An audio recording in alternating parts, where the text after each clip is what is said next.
Good morning. Oh, Why are you laughing? Good morning. morning. How are you today? Outstanding. How are you? That is great. I'm doing well. Okay, cool. It's nice to have you here with me today, Troy. Yeah, of course. I appreciate you for doing this with me. No problem. So we're just gonna go ahead and get right into it. Today I'm gonna be interviewing you about the effects of being a latchkey kid growing up. So we're just gonna get right into some questions with you. So what was it like being a latchkey kid? At the time, or looking back on it? At the time. At the time, I thought it was great. My dad was married. I remember my dad was married at the time, but they both worked constantly. I think he had two. They both had two jobs apiece. So I would get off school bus 3:30 or so, whenever school was out. 3:30, 3 o'clock ish, and I was on my own till like 11 o'clock every day. Okay. 10:30 actually. 10:30 because my dad's wife would show up around 10:30. Dad would show up around 11. Okay. So dinner would be in the refrigerator. You just make yourself a plate, heat it up in the microwave. I was on but you're on your own. Same rules though applied that you tell your kids now. Don't answer the door for nobody unless they walk in with a key. I thought it was great, man. I thought it was great. You got all the time. I had time to do whatever I wanted to do. Within the house, of course. Well, was what I was told to do. Right. So what was your routine like when you got home? The routine was easy. Was simple, of course. Like it was regular child stuff. Get in and throw my book bag on the floor. Soon as I walk in, instead of taking it to my room and such, go home, eat a snack, put my book bag wherever, and watch my cartoons. Because back then cartoons started. I got off the school bus at 3:30. Cartoons started at 4, and it'd be, your Power Rangers, your X-Men's, and all that till like 6 o'clock. Cartoons would be on, and then I would actually do my homework. Rather than you go home with your parents, just do your homework. Then you get to watch some TV. I would just do it. I'd watch my cartoons, and I'd do my homework while eating dinner or while getting drowsy around like 7 o'clock or so. So did you ever have any like crazy experiences being home alone? Crazy experiences being home alone. Only crazy experience was when I realized that there's a difference between getting home and leaving. When parents say, when you get home, you're not allowed to go anywhere. I took that as, oh, so I got to get home first. So I wouldn't get home and then leave and sneak out. I'd get home and not go in the house. Not go in the house just yet. I'd go hang out with my friends. I'd go walk up the street. I'd do whatever around the neighborhood, and then I'd get home. Right. And also when I figured out that because we had a house phone back then. Also when I figured out that I could turn the ringer off on the house phone and act like I didn't hear it. But what I was really doing was I wasn't there. I would just wouldn't be there. Well, how old were you during this time period? Latchkey kid. Definitely first grade. Because first grade too. Until my parent, I'd say about third or fourth grade, because my parents, the school used to send home letters that said, we drop your kid off. Well, the bus used to drop me off down the street from my house. So, like, my house was here, and the bus would drop me off, me and 3 other kids down the block. We'd get off and we'd walk to our houses, which are, right next couple of houses down. until one day the bus started dropping me off in front of my house. Mm-hmm. And so I just get off the bus, walk into the house, and and I remember they did that for a few days, and then I got a letter from the principal. They sent me to the principal's office. They just gave me a letter. I didn't go in the principal's office. I went to the office, and the secretary just gave me a letter to give that to your parents.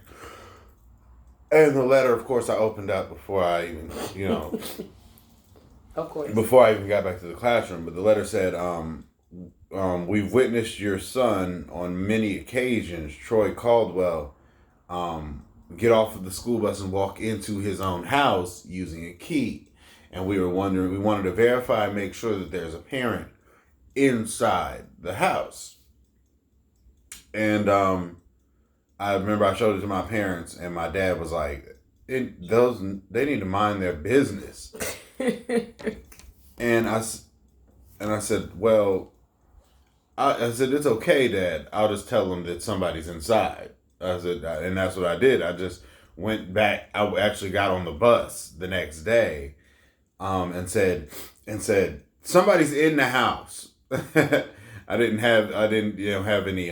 Did they believe you? I didn't have any tact at the time to say, hey, about that letter yesterday. I just walked on the bus at like 5:30 in the morning. I said, hey, looked at the bus driver and said, hey, somebody's in the house when I go home every day.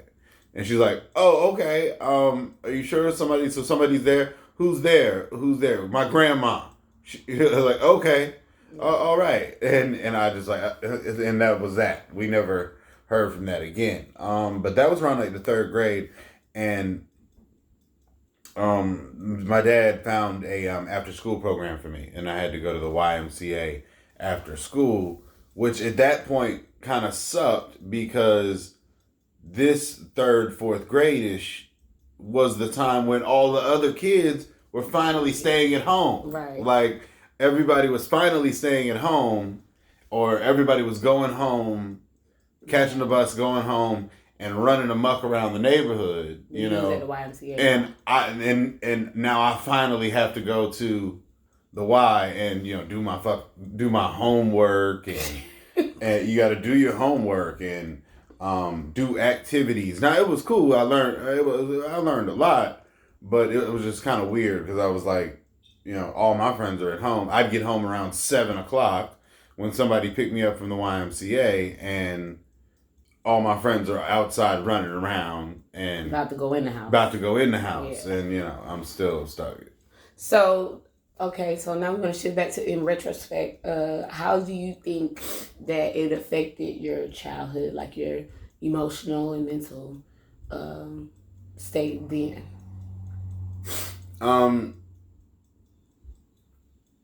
Of course, it established a certain level of self-sufficiency. You learn how to make yourself something to eat. Because, of course, there weren't days where the casserole dish was ready to, right, be eaten or whatever. So, you learn how to make your own food and all this, that, and the third. One thing that it did was if you had a bad day, like if you had a bad day at school, like I had to deal with that. You know what I'm saying? I had a bad day at school. I had to deal with that alone. You know what I'm saying? And you'd want to have somebody to go home to say, well, I don't know. I can't think back to, what it was. But I do remember, like, I've had, some bad days at school or where things didn't go my way or, I came home upset. You deal with that on your own. And I would think to say, like, I'm going to tell my dad about it when he comes home. But, Dad comes home at 10:30, 11 o'clock. It's about time. It's bedtime. I'm not, and I'm over it. You know what I mean? I'm not thinking about it. Or Dad comes home after working 12, 13 hours. I don't want to bother him with my child stuff, kid stuff. So yeah. So, well, would you ever allow your children to be latchkey kids? Yes. I don't think I would do it as young as I was, but I would definitely do it. And granted, I don't think we did it as young as I was, just out of like natural. Oh, this is the way it is. Mm-hmm. It was primarily because we moved from the inner city to the country to like the rural part of the city, and we didn't know anybody. Like we didn't know where things were. All we knew was this is the new school you'd go to. So finding everything else, and then it was Dad's job. So then finding everything else was secondary. Really didn't make we didn't get time to figure out. I would, but honestly I probably wouldn't because being that I did go to the YMCA and such and so on and so forth, I think kids should be more involved with stuff, like give them stuff to do, like rather than being a latchkey kid and those first, second, third grade years that I spent in the house or roaming the neighborhood by myself doing nothing constructive. Right. I probably would prefer now looking back on it just to like get my kids involved in like after school programs, such like that. Okay. Well, thank you. I appreciate you for doing this with me. Yeah. It's been wonderful. Mm-hmm.